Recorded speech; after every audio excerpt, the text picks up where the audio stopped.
Mister Sharma সকালে মুখার্জি গিয়েছিল ওনার সঙ্গে দেখা করতে একটা ছবি নিয়ে। সেই সময় উনি ক্যামেরার কথা জানালেন আর ছবির একটা প্রিন্ট আউট দিয়ে দিলেন। বাকি দুজন এবার ভীষণভাবে বিরক্ত প্রকাশ করে ওদের কেন তুলে আনা হলো জানতে চাইল। মেঘ খুব ঠান্ডা গলায় তাদের বলল, গল্পটা তো এখনো শুরুই করিনি, শুরু করি আগে, তারপর ভুল বললে আপনারাই কাইন্ডলি কারেকশন করে দেবেন। এবার যে ঘটনাটা ঘটেছিল সেটাই বলি। ঘটনার সূত্রপাত প্রায় 1 বছর আগে। ভূমি যখন অন্তরাকে নিয়ে গেল মডেলিংয়ের জন্য।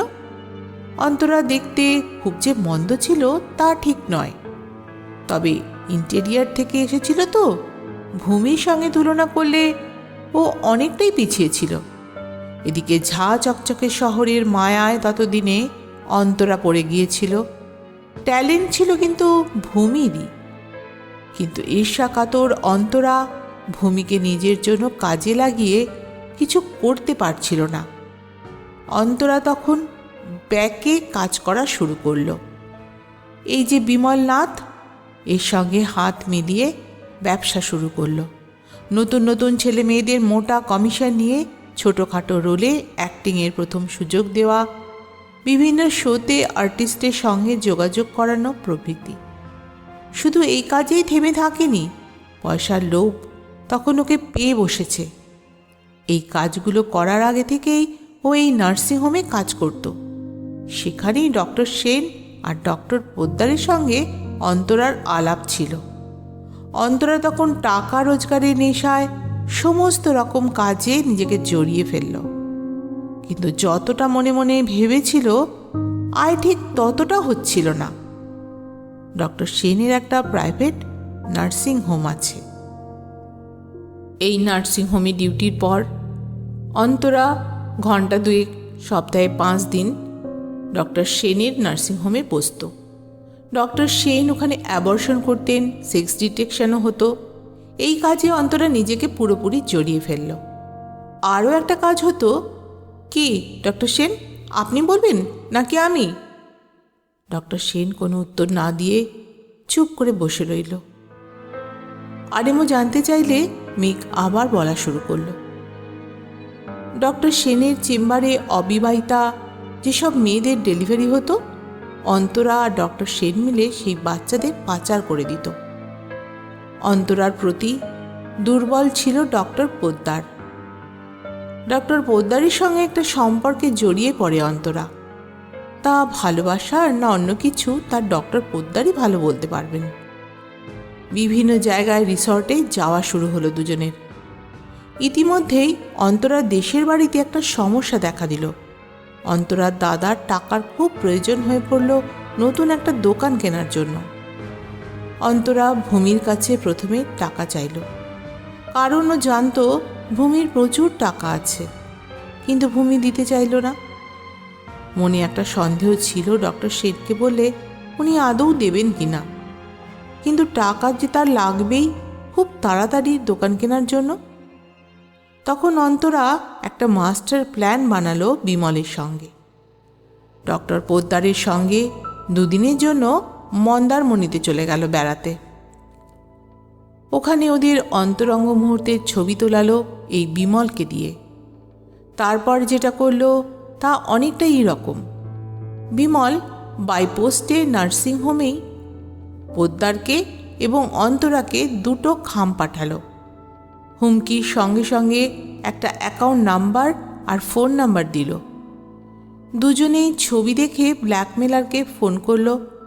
পোদ্দার জানতো অন্তরার কাছে অত টাকা নেই, ওনাকেই পুরো টাকাটা দিতে হবে। ব্ল্যাকমেলারের সঙ্গে নেগোসিয়েশনে এলো।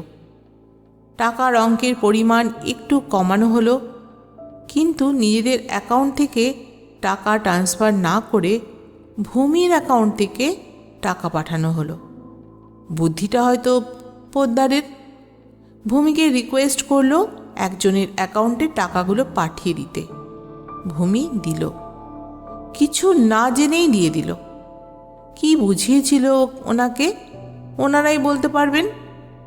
বিমল নিজের কমিশন রেখে বাকিটা ওর দাদাকে পৌঁছে দিল।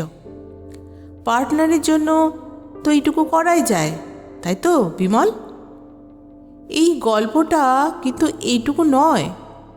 পরের পর্বটা বলার আগে বলবো ডক্টর সেনের গল্পটা।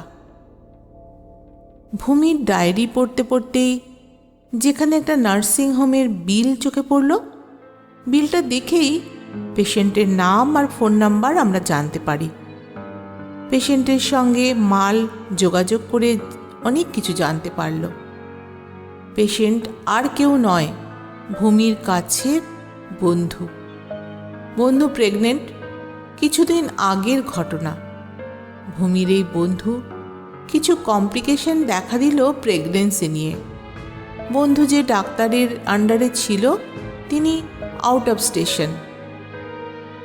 ভূমি তখন তার প্রেগনেন্ট বন্ধুকে নিয়ে গেল ডক্টর সেনের নার্সিংহোমে। অন্তরাই ওখানে সাজেস্ট করেছিল। সেখানে কয়েকদিন যাতায়াতও করতে হয় ভূমিকে বন্ধুর জন্য, কারণ বন্ধুকে সেখানে অ্যাডমিট করা হয়। রাতে 2-1 দিন ভূমিকে থাকতেও হয়েছিল নার্সিংহোমে। সেই সময় কোনো এক রাতে বাচ্চা পাচারের ঘটনা দেখে ফেলে ভূমি। ঘটনাটা সে অন্তরাকে জানায়, কিন্তু ভূমি জানতো না যে অন্তরাও এই চক্রের সঙ্গে যুক্ত। ভূমি যে অন্তরাকে জানিয়েছিল সেটা জানতো ভূমির ওই বন্ধু, কারণ ওই রাতের পর দিনই তড়ি ঘড়ি বন্ধুকে রিলিজ করে নিয়ে চলে যায় ভূমি। অন্তরা ভূমির কাছে শোনার পরই সমস্ত ঘটনা জানিয়ে দিল ডক্টর সেনকে। কিন্তু ভূমি ছাড়াও যে ভূমির বন্ধু এই ঘটনা জানতো তা অন্তরা জানতো না। জানতে পারলে হয়তো ভূমির মতন তারও অবস্থা হতো। ডক্টর সেন অন্তরার মুখে সমস্ত ঘটনা জানার পরই ঠিক করলেন ভূমির সঙ্গে কথা বলবেন। তিনি চলে গেলেন ভূমির ফ্ল্যাটে, পেছনে পেছনে অন্তরা। ডক্টর সেন রেজিস্টারে সাইন করার সময় একটা ফোন আসে। খুব সম্ভবত ওটা অন্তরার ছিল। সেই কারণে সেন ওপরে উঠেও ফ্ল্যাটের বাইরে অপেক্ষা করলেন অন্তরার জন্য। পাশের ফ্ল্যাটের একজন আমাদের সেটা জানিয়েছিল। অন্তরা নিজের চাবি দিয়ে ফ্ল্যাটে ঢোকে। তারপর হয়তো ভূমিকে অনেকক্ষণ ধরে বোঝাতে চান, কিন্তু ভূমি পুলিশের ভয় দেখায়। তারপর এমনটা হয়তো হয়েছিল উনি বেশ কিছু টাকার অফার করেন ওনাকে। ভূমি মেনে নেয়। তারপর 3 জনে মিলে ড্রিঙ্ক করে। অন্তরা এক ফাঁকে ডক্টরের গ্লাসটা রান্নাঘরে নিয়ে গিয়ে ধুয়ে রেখে দেয়, কারণ আমি ওখানে একটা গ্লাস দেখেছিলাম। আর টেবিলের ওপর রাখা 2টো গ্লাসেই লিপস্টিক আর ভূমি আর অন্তরার হাতের ছাপ পাওয়া গেছে। এরপর ভূমির নেশা হতেই ডক্টর সেন ভূমির নাকে ক্লোরোফর্ম চেপে মেরে ফেলে। অন্তরা কিছু বোঝার আগেই। ডাক্তারের ব্যাগে ক্লোরোফর্ম থাকা খুব একটা অস্বাভাবিক কিছু নয়। আর কতটা পরিমাণে একজনকে অজ্ঞান করতে গেলে ক্লোরোফর্ম দেওয়া দরকার আর কতটা দিলে মারা যাবে তাও তিনি জানেন। তারপর ভূমির নিথর শরীরটা ওর খাটে নিয়ে গিয়ে রাখা হয়। কিন্তু ওর শরীরে ড্রাগ এলো কোথা থেকে এটা বুঝতে পারছি না। তর্কের খাতিরে যদি ধরেই নিলাম ভূমি ড্রাগ নিত, এবার ডক্টর সেন আপনি বলুন তো একটা কথা, আপনি নিজে তো একজন ডাক্তার, অ্যাসিস্ট্যান্টকে শিখিয়ে দিতে পারলেন না যে সকালে উঠে লোক জড়ো করতে আর বলতে ও মারা গেছে? সময়টা যে অনেক বেশি হয়ে গেছিল। ঘটনাটা ঘটার দিন থেকে রাত অবধি টানার জন্য। ডক্টর সেন এবার মুখ খুলল। আমি বলেছিলাম সকালের কথাই, কিন্তু ও ভয়ে কাউকে কিছু বলতে পারেনি। পরের দিন নার্সিংহোমে এসে আমাকে জানায়। আমার কিছু মাথায় আসছিল না। ঠিক করেছিলাম আমরা কায়দা করে ভূমিকে অসুস্থ বলে ফ্ল্যাট থেকে রাতে বের করব, কিন্তু সকালে টেনশনে ও চাবি না নিয়ে বেরিয়ে যায়। অন্তরা তার মানে অভ্যাস ছিল সবসময় টিভির পাশেই চাবি রাখার। সেই কারণে ও আমাদের বলতে পেরেছিল। বেশ, এরপর আজকের ঘটনা যেটা হলো, অন্তরাকে আপনি বারণ করেছিলেন আপনাকে যাতে ফোন না করে। সারাদিন পর ক্যান্টিনে আপনাকে একলা পেয়ে সবটা জানাতেই আপনি তলপা গুটিয়ে পালানোর চেষ্টা করলেন, তাই তো? এবার আসি ডক্টর পোদ্দারের গল্পে।